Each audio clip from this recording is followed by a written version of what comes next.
much, Mickey. Thanks, Vintage Improv Festival. Very exciting. Today is a day of, it's jam-packed midday improv. That's awesome. And this is all thanks to Zoom. So, we're making the best out of these lemons. Ladies and gentlemen, I can't wait to introduce to you Banquet of Hearts. We've been working together since September. This is a monologue-based forum. I'm very proud of them because they've worked their butts off, people from all over. We've been meeting weekly on Zoom, and I can't wait to introduce you. Oh, if you could put some suggestions in the chat, people out there in Facebook land, if you could put some suggestions in the chat, a word, a phrase, anything that you're thinking of, something on your desk, that would be great. Without further ado, here they are, Banquet of Hearts.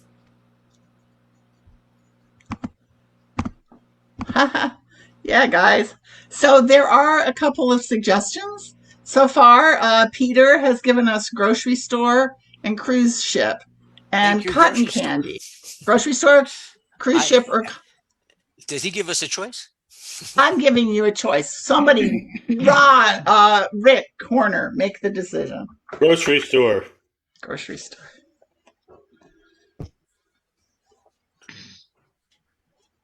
Roger worked at the local grocery store. He was a nice man. He sometimes would help people. He would sometimes help them bag their groceries, sometimes help them bring their bags out to the car. But there was something that was just a little bit odd about him. Yes, Roger. Roger enjoyed going up to the observation room, which was up in the office, where customers never went. And there was a little porthole that he could look out and see the whole store. And he would find someone who interested him, and he would go down and just see what they were all about. Unfortunately, it didn't stop at the store. Roger soon developed a habit of following these people out of the store, keeping his distance and kind of stalking them down the street to their homes. After a while, Roger began attending major events in their lives. He would turn up at weddings, graduations, bas mitzvahs. Everyone would wonder, who is that man from the grocery store? And there was a rumor that started going around that there was this unknown figure in the public who attended random events that were relatively personal, and he was always in the background eating cotton candy. Well, Roger actually ended up becoming a bit of a star. Yes, that's right. The local news did a story about him and actually made him look a lot bigger than he really was. He was really just a thief who was eating candy and a voyeur and all that. But they made him sound like he was an entrepreneur of cotton candy. All this time, Roger became more and more well-known. More and more articles were written about Roger. And on the one hand, his ego was boosted by all this new gained notoriety. Roger, the cotton candy man.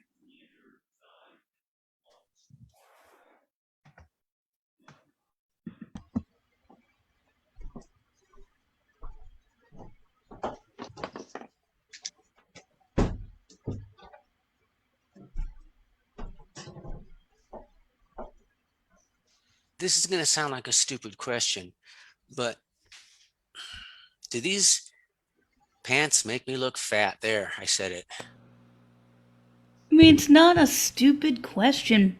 It's not a stupid question, Phil. It's just, I'll have to give you a stupid answer that I don't believe in. Every time we go out, you want to know how you look, but really what you want is a compliment. You look good, Phil. You look good. That's great, honey. But I just want to say this. You didn't really answer my question. Do the pants make me look fat? Phil. You know, my family doesn't care about looks. We're just headed off to the wedding. You look good. I love ya. And if you ask me one more time, I'm gonna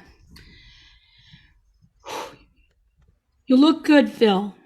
My mom, I didn't know it at the time, but I remember when I was, I don't know, 6 or 7, she thought I was too fat. And she told me her trick to not being fat and that I ought to try it out. And that was she would stick her finger down the back of her mouth and make her throw up. So being a 6-year-old, I was like, oh, that sounds like a reasonable solution, except I was never good at it. I couldn't get my hand back there enough to gag like that. My mom was always very skinny, and it only dawned on me later that she'd had total dentures by the time she was 21. My mom was anorexic. Fine, you're forcing my hand. And this is a yes or no question. You can't answer anything else except yes or no. Am I too large for these pants?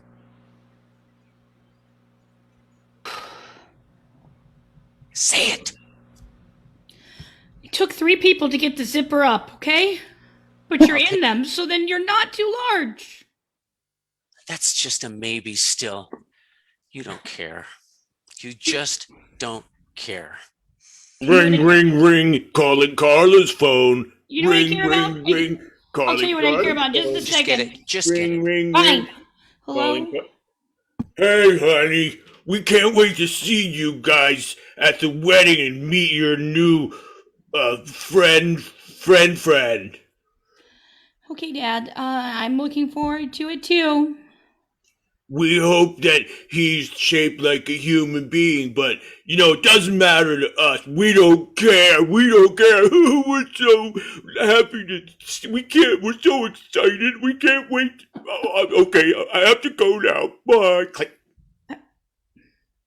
Did you hear? I mean, he's so excited to meet you. He doesn't care what you Yeah, look like. but- I don't care what you look like.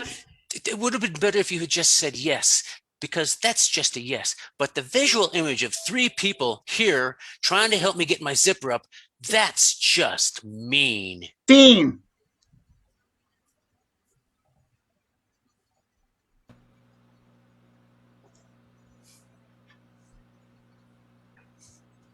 I'm the talk of the town now, Dad. Everybody saw me. I would like to say that I'm proud of you, but it sounds like you're becoming infamous instead of famous. You know what that means, right? Infamous, yeah, I don't know, Yeah. but I can't. I just can't believe that you're trying to make a punch out of my misery. But well, honey, it's not the worst thing in the world, but at the same time, you have to when you wear socks, okay, your left has to match the right. I just thought I was being. I tried to be different, but it doesn't work for me. It seems I should just apply for some normal job and become a normal person. Oh, no, listen, unique is important. It's the media that's really wrong here. Why that they would make a big deal out of someone who's wearing different socks? I don't even understand. It must have been a very slow news day for them. Oh, Mommy, look at the little boy with the socks that don't match. When I was in the 5th grade, my mother sent me off to school one day, unbeknownst to me, wearing Girl Scout socks. Now, when I was in the 5th grade, for a boy to wear Girl Scout socks, it was kind of a big deal. And it was a big deal the next day, and it was a big deal the rest of the week.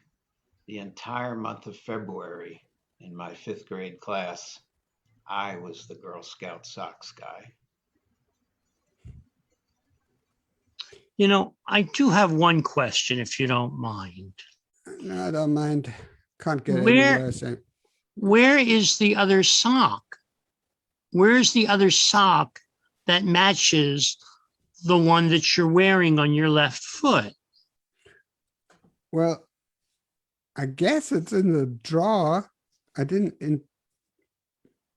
do it intentionally, but once I had them on, I kind of liked it, and it reminded me back to my, this children's birthdays with clowns. I always liked the clowns, and they didn't wear the same matching socks. So I want to be a clown, Dad. Ah, I love the way you always adapt to things so wonderfully. Sure, Up to the you can be a mismatched clown. socks in the drawer.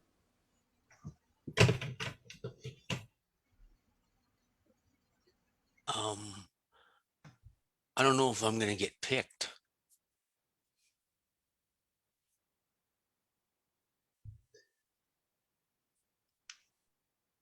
Hmm. You don't know if you're going to get picked.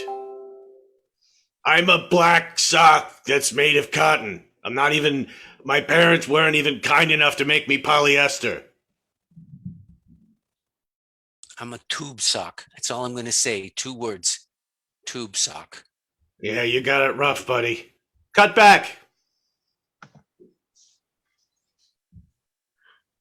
Did you leave one also in the washing machine? Because that's what happens to me. I'll put like a sock, and then it either gets torn up or our washing machine eats socks.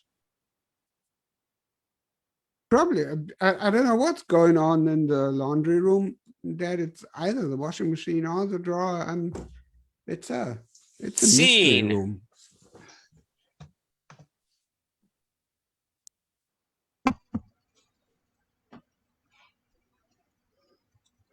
No, I'm getting an awful lot of cavities, Ma.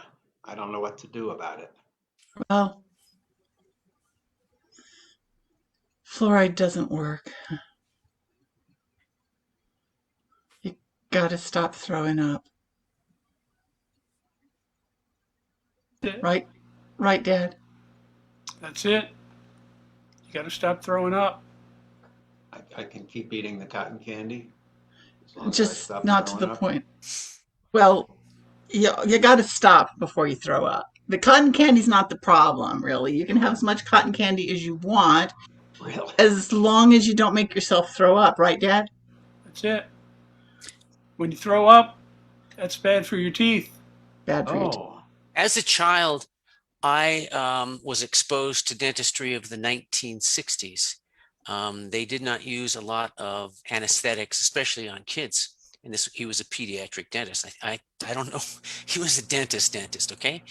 So I would go down there, we'd go downtown, and I'd sit in the chair, and he'd say, well, you got a couple spots there. And he'd talk to my mom. Yeah, you should fill them. And he'd say, now you're just going to feel a little zing when I put the drill in your mouth. And each time that zing went from my tooth to my spinal cord up to the top of my brain, and I didn't ever shriek. I held still. But to this day, when I go to the dentist, I need to have a Xanax, because if I even think for a moment that there's going to be that same pain, at 66 years old, I deserve a better life. so the taffy is okay? I can have all the taffy I want? Just remember, if your tooth goes bad, your dad's going to pull it out. Oh, So And that means go ahead and have all the taffy you want. You can have all the M&Ms you want. Butterfingers, Snicker bars, any kind of candy you want. But if you throw up, Dad's going to get you. it's the pliers for you. bag of sugar is still okay? Oh, yeah, God, yes. Oh, my God, yes. Right, Dad? As long as he doesn't throw up. Wow, you guys are the best. Because if we catch a single cavity in your mouth, It's gone in a heartbeat. in a painful way that sets your spine tingling. Yep. Ooh, and someday I'll have to take Xanax. No, you'll never. We won't give you any of that. No, Daddy won't let you have Xanax. No. You have to feel the pain, son. I am one of the 3 people who had to help zip this guy in. And I was ashamed, shocked, but more than anything else, I was totally embarrassed for myself and for him.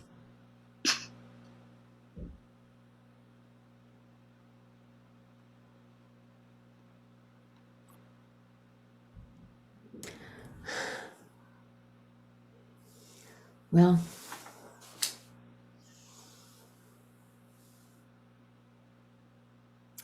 I was the Xanax providing relief to so many for so many years after so many horrible, horrible memories.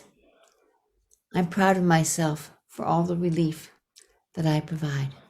I'm the tooth in the mouth of an anorexic bulimic person, and I have been swimming in stomach acids for so long now. I just have to get out of here. I'm the zipper on the fat guy. You wouldn't believe the pressure I'm under. I am stretched in every direction. My teeth chatter each morning. The lost naivete of a 6-year-old girl who tried to do everything that her mother told her she ought to do, even when it was a failing attempt. I'm the urge in the throat, almost like a spasm, almost like you could control it, but it's just there, beckoning. The lint in the in the dryer. I'm not really there. I don't exist. Nobody knows where I come from, but at the end of the cycle, I'm just there. I'm the Torah. When a girl reaches the age of bat mitzvah, I'm usually on some sort of ceremonial stand, and the young lady comes up and reads for me. It's about 50-50. About half of the girls don't want to become an adult, and the other half do. So I'm torn. Not literally. I am the butt that is squeezing itself into these pants. I'm so tired of being judged. I'm so tired being asked if I'm fat. I mean, people sit, things expand, I get bigger, and it shouldn't be judged.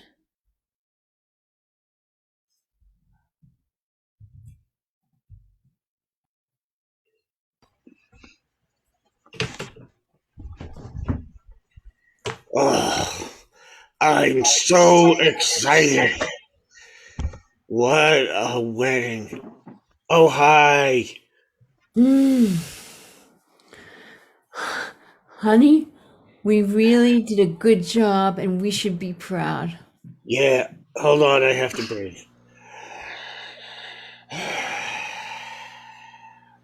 Did it. I'm so proud of you. We have a beautiful child. We do. We do. I'm looking for a mitzvah. Welcome.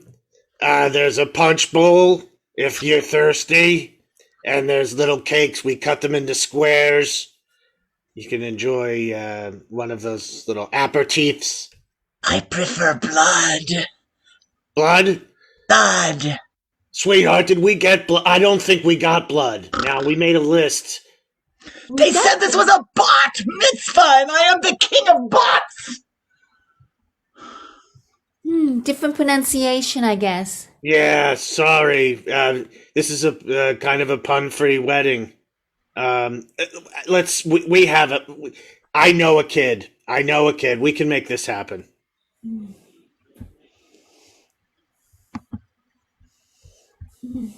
What a beautiful day it is. Is this a party for the baseball team, for the Mets? Is this a mitzvah? There's a bunch of, we have aperitifs. Hold on a second.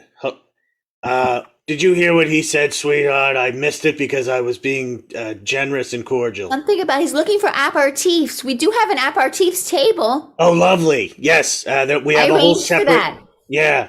Anything that's a loser, a constant loser on that table, I'd be happy to have one of those. We have loose aperitifs. Yeah. Some are tighter and some are looser. Oh God, I have to get out of my own wedding. I made a pun, sweetheart. I'll be outside in the car. I'm a mess. You're so funny. I'll slide out to the car. And scene.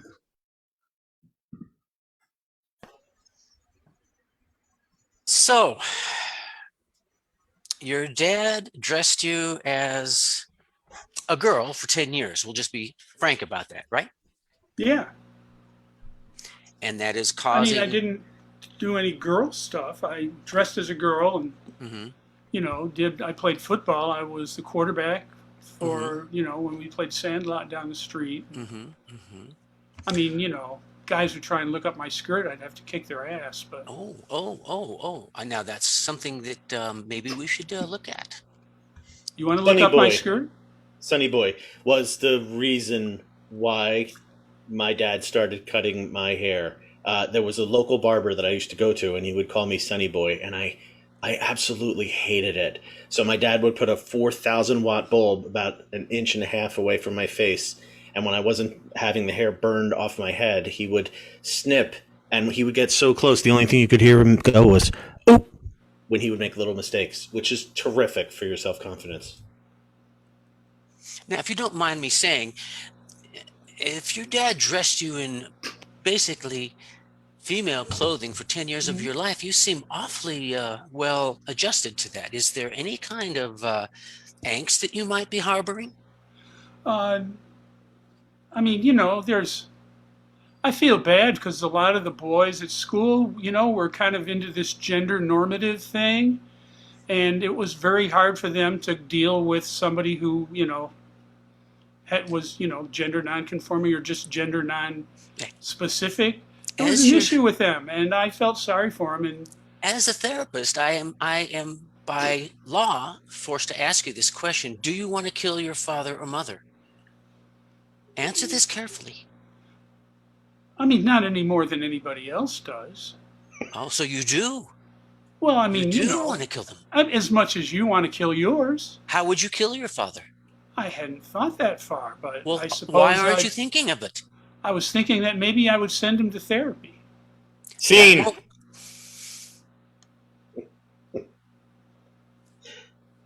I don't know, Johnny. I keep trying to look the same as you, but for some reason, I just don't look like you. You're never going to look like me. Never going to look like me. But I'm trying. I want to look like you. I mean, if I was you, I would want to look like me too. I would. I mean, look at you. Look at me. I can't look at me, and I can hardly look at you. I just want to be different and accepted being different. I mean, I accept you. I accept you looking just like that. I accept you. You're my brother, and like my whole life I protected you, and I'll be here for you. I mean, but outside of home. Swinging Gate Carla.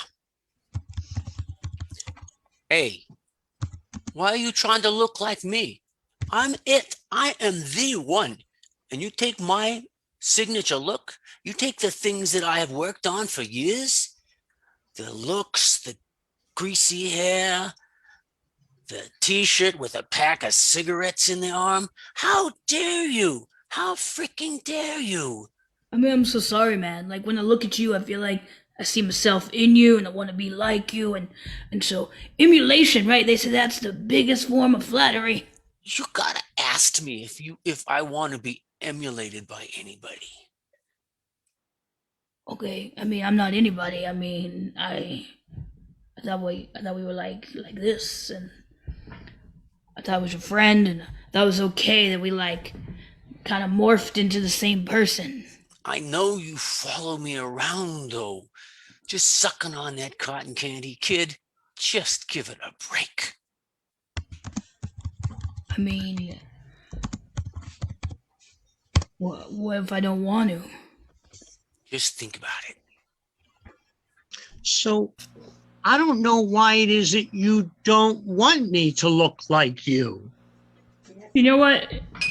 So I don't even sound like what I sounded like. Just, you can look like me, it's totally fine. But I'm doing it because I emulate you. I love you. I want to look like you. I want to be you. But what you see is just a facade. Just a facade. Just a facade.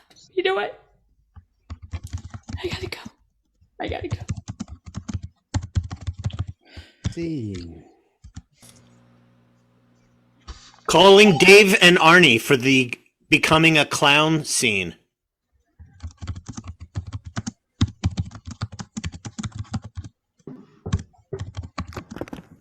So I got us the car. I got the car. It'll hold at least 11 guys. It's a good start. Yeah. But yeah. who's going to drive it? I mean, was that weak? Oh, I think we'll all have a hand on the wheel. Some of us will have our big floppy shoes on the wheel. We'll all drive it together. That's the point. Huh. I thought driving a car with a shared experience came much later in the program, but all right. It's a great clown school you're running here. Scene.